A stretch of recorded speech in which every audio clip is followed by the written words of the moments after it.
Editor's note: the opinions in this article are the author's, as published by our content partner, and do not represent the views of MSN or Microsoft. It's a remark that gets to the heart of the Beatles' importance. Blessed with exquisite taste and with, in Paul McCartney's phrase, their antennae always up, their albums tied together the various strands of 60s pop into a series of coherent developments.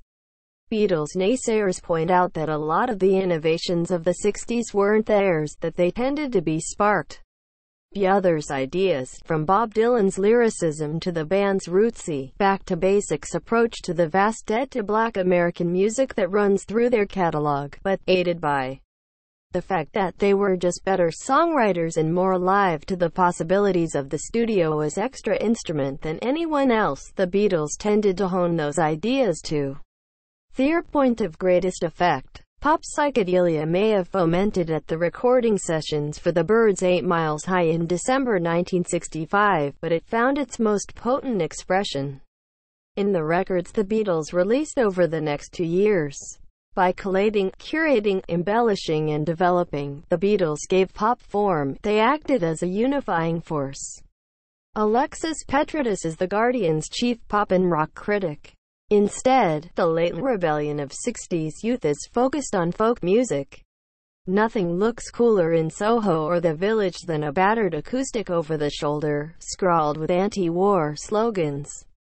Even Cliff is glimpsed in public with a nylon-stringed guitar, offering gentle condemnations of conflict with a reassuring Christian message.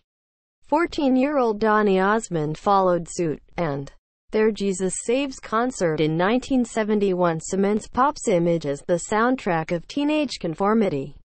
And so, history unfolds, generational struggles playing out more in words than music, while pop remains defiantly unengaged.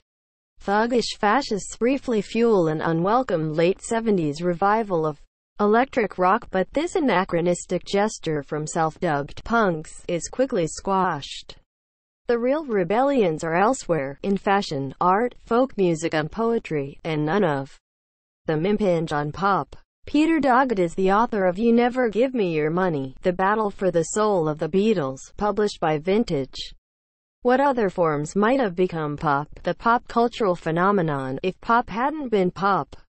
Surfing and skateboarding might have very easily done it. Rebellious, individualistic Western tropes with low entry requirements, skateboards being cheaper than electric guitars, unlimited long-haired pin-ups to idolize, the scurf of wheels on concrete standing in for the guitar solo. There could be hard surf cafes the world over. All the pastimes that might have gone viral lacked the portability, directness and intimate reach of sound, though jazz really would have filled pop's boots.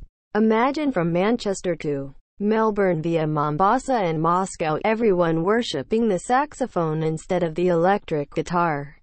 With Miles Davis's Kind of Blue the best-selling jazz album of the 60s, it's not hard. Sure, Miles mania rather than Beatlemania, or teenagers fainting from Coltrane psychosis. Jazz ticks the boxes for sharp looks, parental bafflement, underground bone fights and all. Important goal, a jazz coining, originally. Or it might have been the pop jazz of Georgie fame and the Blue Flames that triumphed. Who knows? Kitty Empire is the Observer's pop and rock critic. Without them, who would have generated the momentum for their contemporaries? It's likely Mick Jagger would have been working in the higher echelons of the city while dabbling on the fringes of politics. Keith Richards would maybe have dedicated a nomadic life to working as an addiction therapist. Elton John and Billy Joel would be playing Frank Sinatra and Perry Como covers in downtown bars, while Liam and Noel Gallagher could have ended up behind bars, victims of their misspent youth. Ken McNabb is author of In the End, The Last Days of the Beatles, published by Berlin Polygon. Brian Epstein sits in his Belgravia flat and looks back on his life.